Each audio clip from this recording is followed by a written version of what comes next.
ada Kang siapa? Pupung. Kang Pupung. Pupung Prayitno. Pupung Prayitno. Kang Pupung ini juga sama perupa ya, Kang? Ya. Bukan pelupa ya? Bukan. Perupa. Maaf ya. Pemirsa, perupa, jangan pelupa. Kalau pelupa mah saya suka lupa. Udah makan tapi merasa belum makan. Nah, baiklah. Kita tanya-tanya ya. Siapakah atau perempuan yang cantik yang dilukis oleh Leonardo da Vinci ini sehingga lukisan itu sampai berharga apa ya, miliaran kali ya, triliun katanya ya, sampai berharga wah sangat besar sekali, mahal sekali. Nah baik, siapa yang akan menjawab nih? Apa saling tunjuk ini, yang mana yang akan menjawab nih? Pak Jun dulu. Pak Jun, oke Kang, oke Kang. Sekarang saya mau tanya ke Akang. Sebenarnya Mona Lisa itu siapa sih Kang? Perempuan yang di apa sih dilukis sama Kang Leonardo teh gitu ya. Apakah perempuan ini begitu hebat sehingga Kang Leonardo berkeinginan membuat lukisannya dia dan ternyata malah booming gitu. Ceritanya apa? Latar belakangnya apa? Bisa Akang ceritain sedikit barangkali buat pemirsa Yudis Channel ya. Ini mah singkat aja lah ya. Sejauh yang saya tahu, jadi yang namanya Neng Mona Lisa, dia hidup di kota Florence, Itali. Florence, Itali ya. Itu abad ke-15. You know Itali? Gak ada yang tahu ya? Sama saya juga gak tahu. Ayo Kang terusin. Dia hidup di abad 15. Dan beliau itu selain terkenal sebagai seorang istri saudagar kaya di kota Florence pada waktu itu, dia juga terkenal kecantikannya. Oh gitu. Juga cantik, dia juga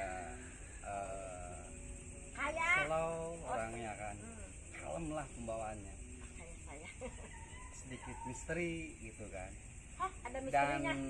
memang beliau tidak banyak bicara. Oh, pendiam. Di samping dia juga terkenal katanya Bahenol. Waduh, Bahenol itu bahasa apa? Itali, bahasa Itali? Bahasa apa? Bahenol itu bahasa Itali ya?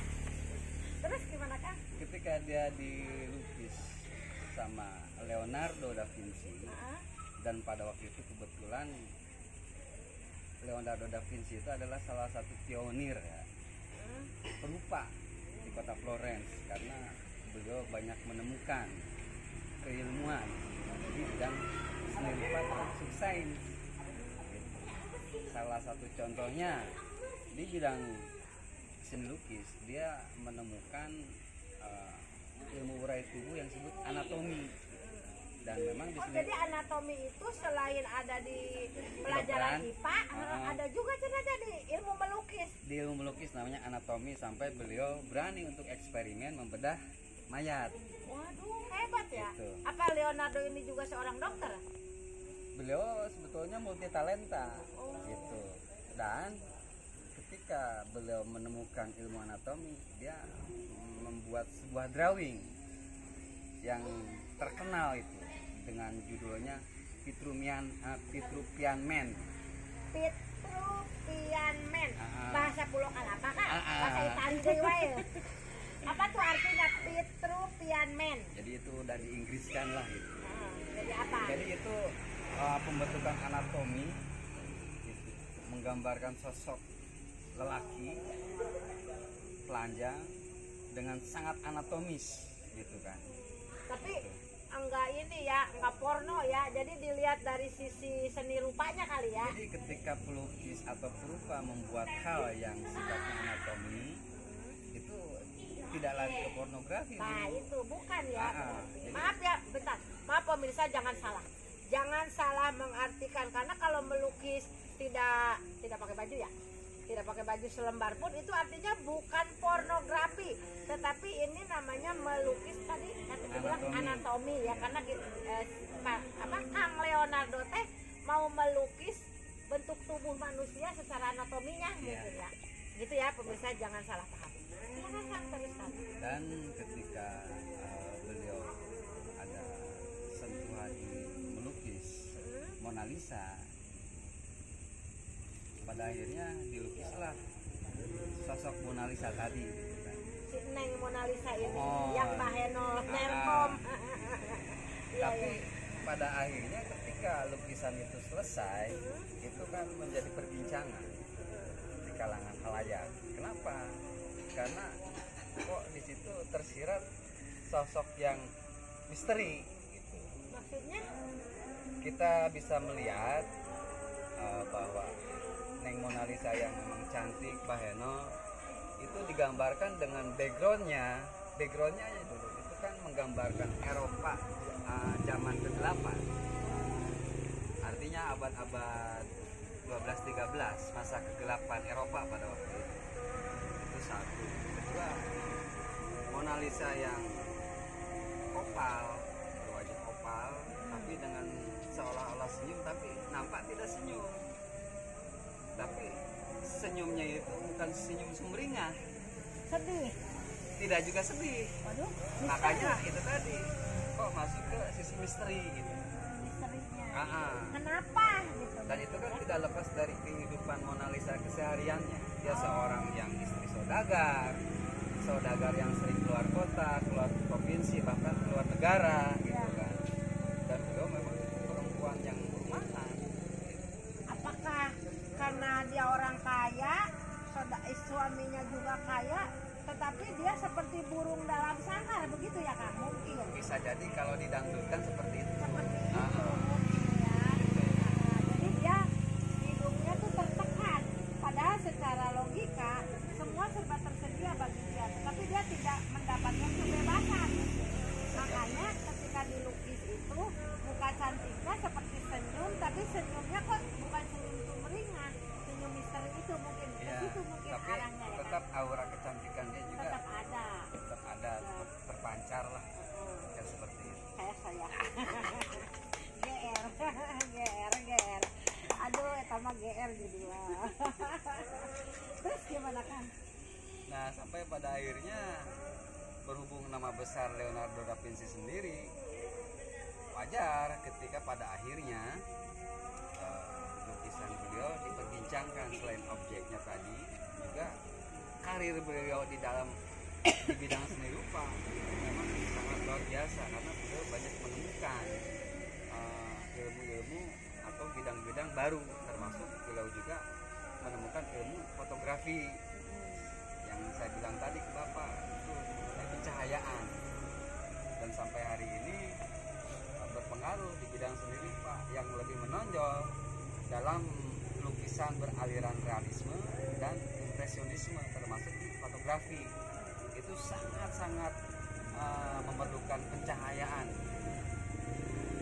Ya selebihnya teman-teman menambahkanlah. Oh, jadi sedikit banyak saya jadi tahu ya kenapa Neng Mona Lisa ini menjadi salah satu lukisan dari Kang Leonardo da Vinci yang sangat booming ya.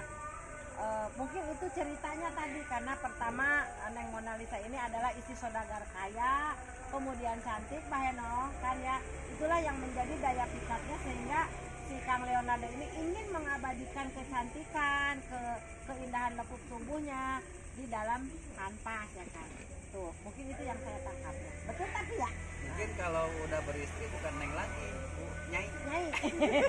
Nyai, kalau di Karawang Nyai Dasima kali ya, ada ya. Kan ada Nyai Dasima ya. Di Betawi. Nah, di Betawi ya gitu ya. Oke, terus tadi saya sempat dengar katanya ini dari Kang Pupung ya, bahwa apa sih tadi lukisan Mona Lisa ini sempat dibawa ke sana ke sini, ke sana ke sini, ke sana ke sini. Cuma nggak tahu nyampe nggak ke rumah Kang Entis. Nah, si Mona Lisa teh ya dibawa-bawanya. Itu maksudnya gimana, Kang? Yang saya dengar itu seperti itu memang ya. Jadi si Leonardo ini tidak punya tempat yang menetap. Dia itu berpindah-pindah. Karena dia berprofesi sebagai pelukis, otomatis dia mencari tambahan uang barangkali begitu ya. Dan yang saya dengar dan baca bahwa ketika Leonardo itu menerima orderan untuk melukis Mona Lisa, itu kondisi keuangan Leonardo waktu itu sedang terpuruk. Makanya dia terima untuk melukis Mona Lisa. Nah, Mona Lisa aslinya itu bernama Lisa del Giocondo. Oh, bukan Lydia Kando. Bukan. Dia Lisa del Giocondo. Nama Giocondo di sini adalah nama daerah di Italia, Florence tersebut. Dan ini suatu kebetulan juga bahwa suami dari Mona Lisa itu seorang bangsawan, seorang pedagang yang sukses. Saudagar kali ya. Ya, pedagang sutra yang sukses bernama Francesco.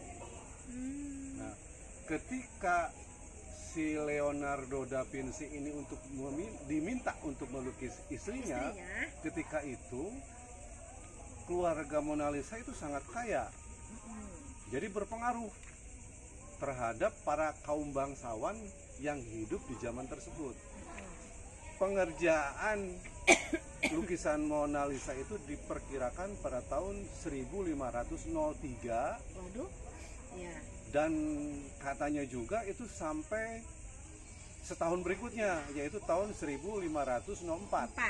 Jadi hampir setahun melukis. Bukan berarti melukisnya dalam satu tahun. Tersendat-sendat mungkin ya tertunda dengan kebutuhan keuangan Leonardo. Kemudian dia juga mungkin menggarap orderan yang lain, karena zaman dulu juga tetap bahwa sekelas Leonardo da Vinci juga masih rindu order itu. Sama ya. Mungkin karena keuangannya, faktor ekonomi juga ya. Karena Leonardo itu belum termasuk pelukis terkenal. Yang bukan, maksudnya pelukis kaya. Bukan termasuk pelukis kaya. Terkenal sudah. Tapi belum kaya gitu ya. Ya, di mana lawannya, bukan lawan ya, versus dalam hal menggambar dan melukis waktu itu adalah Michelangelo. Michelangelo sudah bikin patung David. David, Nabi Daud ya. Nah, karena kondisi ekonomi yang seperti itu, Leonardo itu selalu berpindah-pindah. Tidak menetap di satu tempat. Tidak menetap di satu tempat. Karena ya tadi dorongan faktor ekonomi yang pada waktu itu dia jalani. Dan satu hal lagi yang mengejutkan dunia, bahwa Mona Lisa pernah dicuri. Si lukisan tersebut pernah dicuri di Museum Louvre Prancis pada tahun 1911. Akan tahu pencurinya? Wah. Nggak tahu ya? Masih dilacak. Masih dilacak. Kan dulu belum ada GPS ya? Ya belum. Nah, setelah itu ditemukan selama 2 tahun dan dipasang lagi di Museum Louvre. Dan saya dengar pula bahwa Mona Lisa yang dipajang di Museum Louvre itu adalah palsu. Bukan palsu, repro. Katanya repro, karena saya juga belum pernah ke sono. Jadi kalau melihat secara dekat ya mungkin bisa dibedakan mana yang repro, mana yang asli. Nah, yang asli itu kan Mona Lisa itu sudah 5 abad ya. Mungkin itunya udah agak usang-usang kali ya. Sudah retak-retak. Iya. Kalau di zoom fotonya kanvasnya ya Kang. Iya. Seperti itu. Dan Mona Lisa ini dibawa ke Museum Louvre pada tahun 1797. Wih, kita belum ada Kang ya. 1979 apa 9? Ya sekitar tahun itulah. Sekitar itulah. Iya. Karena apa? Karena kepemilikan Mona Lisa ini masih misterius. Siapa yang pertama memiliki Mona Lisa itu? Siapa yang membelinya? Nah, kolektor dari Museum Louvre itu sekitar tahun 1797. Seperti itu. Oke. Aduh, saya jadi banyak tahu ya tentang Neng Mona Lisa ini Kang ya. Tapi kayaknya kurang etis deh kalau kita ya cuma pengen tahu tentang pelukis dari luar ya. Sementara di kita di Indonesia juga kan ada pelukis yang legenda. Kayak Apandi ya. Coba nih saya mau tanya. Nah itu. Tapi yang saya sering dengar tuh Pak Pak Apandi doang. Apa memang saya yang kuper nggak tahu ya. Kuper Ibu. Kuper kayaknya. Tahunya cuma Apandi doang, nggak tahu yang lain-lain ya. Coba sama Kang Dodi ya. Siapa? Sama Kang ini aja. Kang ini Soal mah sejarah bener-bener. mah. Ini tentang Pak pelukis kita Apandi ini apa saja sih lukisan dari Pak Apandi ini yang mendunia gitu ya. Jangankan di Indonesia, bahkan di luar Indonesia pun ini lukisan yang dibuat loh sama orang Indonesia gitu ya. Mungkin bisa sekelas Leonardo atau apa kan, karena saya memang tidak terlalu mengikuti perkembangan tentang seni lukis ya, jadi kurang begitu paham. Terus terang aja bukan kurang begitu paham, memang nggak hafal apakah ini teh lukisan bercorak, ini teh abstrak atau abstrik, aku nggak tahu ya. Cuman yang tahu bahwa Indonesia pun mempunyai seorang pelukis yang ternama dan booming di luar, itu namanya Pak Apandi. Coba tolong deh jelasin sedikit aja tentang Pak Apandi. Apa aja lukisan-lukisannya yang membooming dunia, kayak tadi Leonardo itu kan Mona Lisa-nya gitu ya, terkenal dengan lukisan Mona Lisa-nya. Nah kalau Pak Apandi ini apa tuh Kang? Pak Apandi dia sebagai salah seorang penggerak di Persagi. Apa tuh Persagi? Persagi itu Persatuan Ahli Gambar Indonesia. Oh, Waktu Persagi. itu terjadi di Jogja. Bukan Persatuan Ahli Gigi Indonesia, Bukan. ya? Gua ngarantik Dan wae aing. Pak Apandi itu memang Mau di karirnya Rosadi. juga selain di Indonesia juga dia di Eropa. Iya. Dia masuk ke wilayah India, dan di India juga dia sempat memasuki akademi seni rupa namanya Santiniketan, tapi beliau malah ditolak Ya. gitu. Cuman ditolaknya itu justru beliau malah dapat beasiswa Kang ya untuk keliling Eropa. Ih, mantap Itu zamannya Pak Soekarno pada waktu itu. dulu. Cuman walaupun seperti itu, ketika beliau era-era pergerakan di tahun 30-an tadi berusaha untuk bagaimana menemukan ciri khas seni rupa Indonesia, karena memang pada waktu itu sedang marak-maraknya pelukis-pelukis atau perupa dari Eropa, khususnya dari Belanda, dengan terkenal gaya lukisannya itu Mooi Indie atau Indonesia Molek. Mooi Indie. Nah, Indie. tetapi gerakannya Apandi, di situ ada Pak Sujoyono juga, terus Sade Kang dirinya Kang, Basuki Abdullah. Oh iya, itu tuh Basuki Abdullah ya. dan beberapa senior-senior kita terdahulu menemukanlah karakter keindonesiaan. Apa salah satu karakter lukisannya atau hasil karya seni rupanya? Itu bercerita tentang masa-masa revolusi, menceritakan tentang kenyataan kehidupan sehari-hari bangsa kita pada waktu itu yang belum merdeka. Iya. Gitu. Dan salah satu lukisan Apandi yang terkenal itu Apa tuh? Ibu judulnya. Ibu. Menggambarkan sosok perempuan sekitar umur 60-an, dan itu memang menggambarkan ibunya beliau, ibunya lukis Apandi. Gitu, dengan penggambaran yang sangat karakteristik. Dan ingat, pada waktu itu Apandi masih menggunakan teknik realisme gitu. Terus berikutnya dia menggambarkan seorang pengemis gitu, di era revolusi pada waktu itu. Terus kepulangan beliau dari Eropa sekitar tahun 70-an Kang ya, kurang lebih, beliau mulai membawa gaya ekspresionisme gitu. Walaupun pada waktu itu beliau masih menggunakan kuas sebagai alat gores di kanvas, tapi beliau juga membludak emosinya dengan apa? Cakaran-cakaran tangan beliau, jari-jari beliau. Itu jadi sebuah lukisan. Iya, Ininya udah dilelekin bukan dulu berarti kotak. abstrak, tapi tetap dalam frame kesenirupaan. Banyak kritikus mencap gaya lukisan beliau itu adalah ekspresionisme, tapi figur-figur masih nampak. Ada. Bahkan catatan cat itu kan dia langsung dari tubuhnya.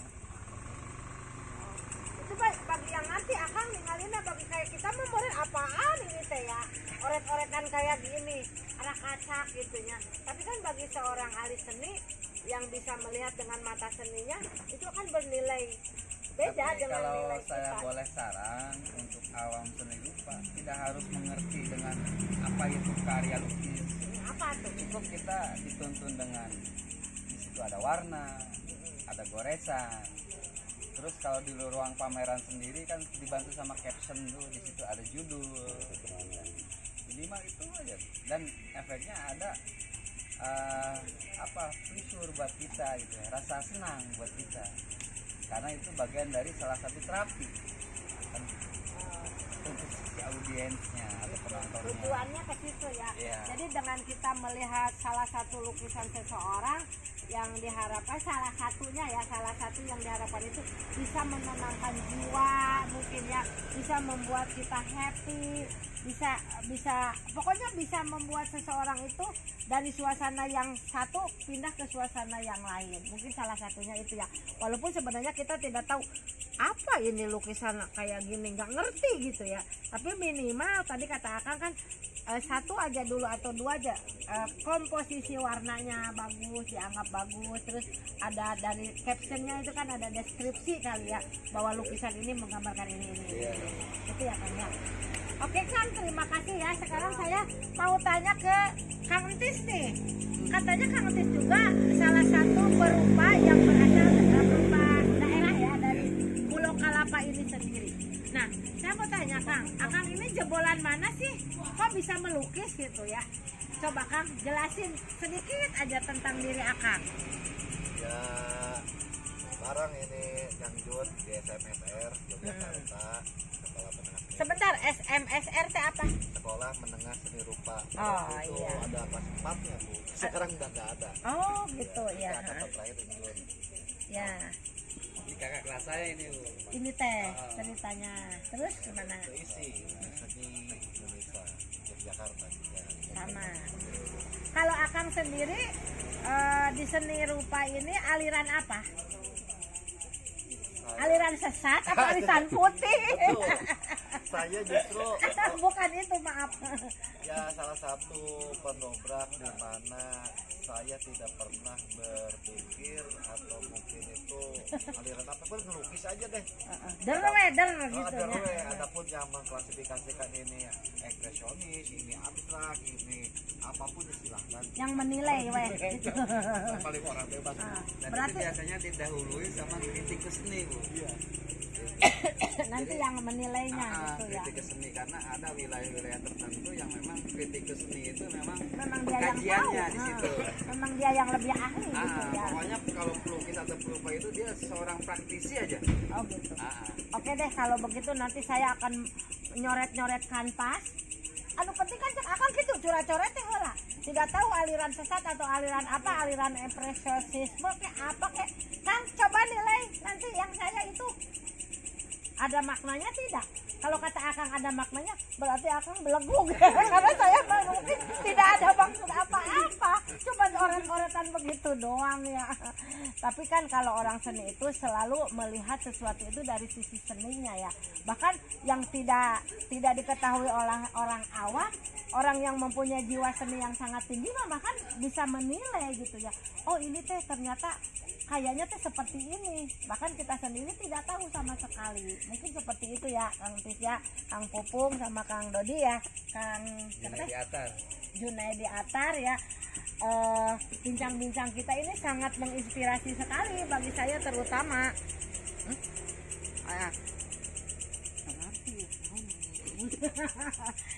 Gimana Pak?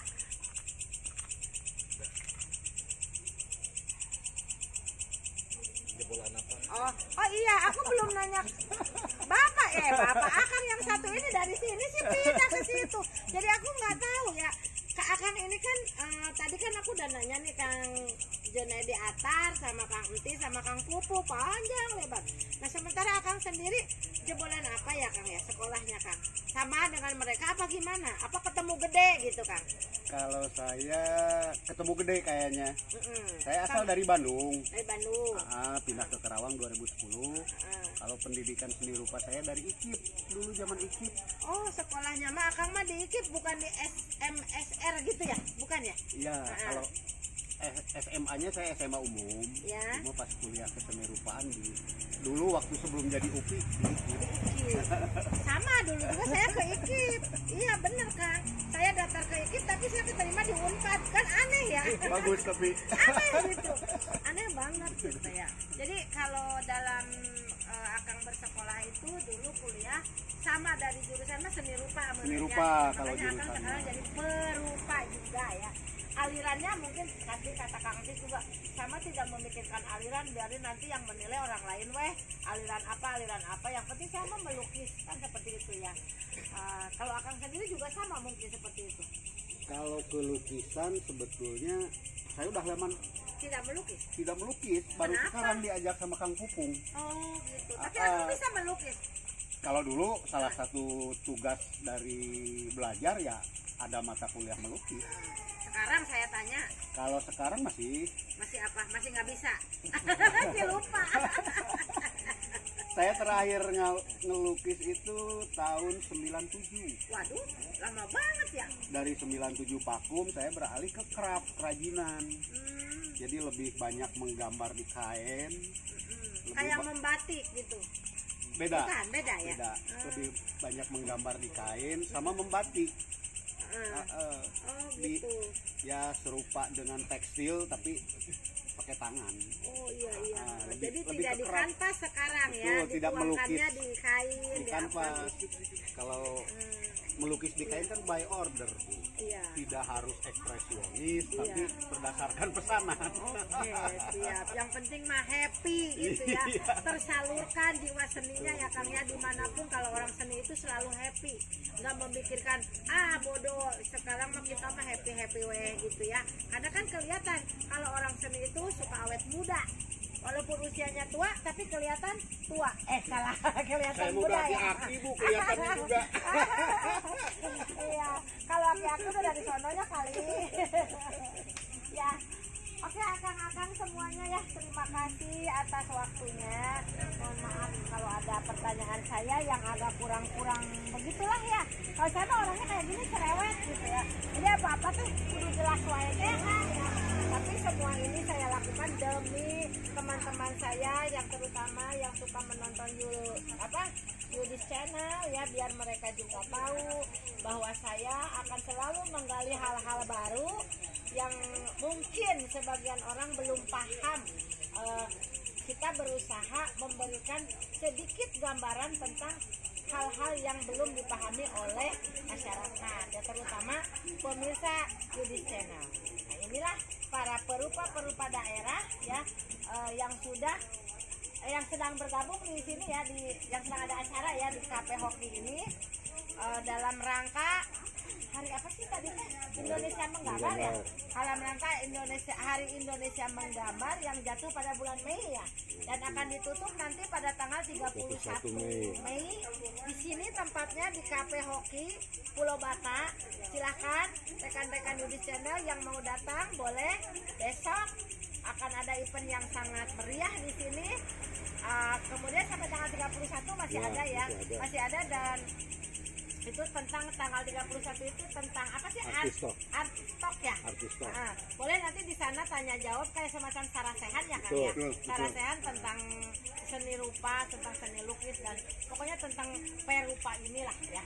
Nah, itu saja barangkali dari kami Yudis Channel. Mohon maaf walaupun di sini sangat banyak nyamuk sebenarnya. Tapi saya senang bisa bergabung dengan akang-akang ini dan bisa memberikan sedikit pengalaman ya, dan cerita-cerita tentang akang-akang ini di seni rupa yang saya sendiri sebenarnya tidak tahu ya. Oke pemirsa, dengan kata yang selalu sama, jangan lupa subscribe dan like-nya serta komen untuk Yudis Channel.